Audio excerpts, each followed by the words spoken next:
This is a Cinema Beats production. Remirasi Paradox. Žiju pro.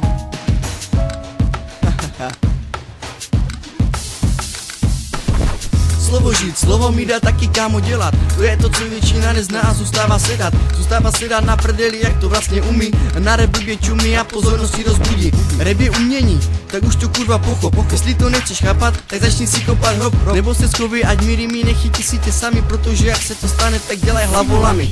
Moje flow je taková, že chce být nějak jiná. Prej je každá stejná, to je blbá hovadina.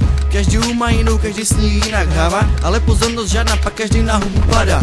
Já mám svou flow, o srdce vyprodukovanou, jsem na něj pišnej, už nechci slyšet žádnou jinou. Chci slyšet jekot, bici a basy, Remirasi, slyšet svý jméno a raperský hlasy.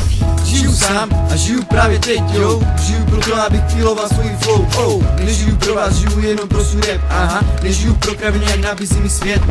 Žiju sám a žiju právě teď, jo. Žiju proto, abych feeloval svůj flow, oh. Nežiju pro vás, žiju jenom pro svůj rap, aha.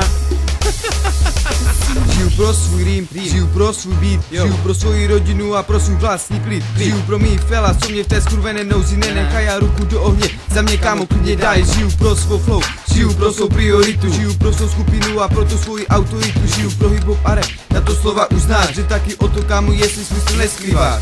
Tato slova mají svůj styl, jen nekonec svoji váhu. Svoje slova, svoje rýmy, svoje věci, co mají hlavu. Svoje osudy, co vzali rapery nahoru, ale někdy je ta slova vzali taky dolů. Zažít se rapem žít, to je to, co je první. Zapadnout do skupiny, ve kterých ten zákon není. Ale doma s rodičima už nuda leze ven.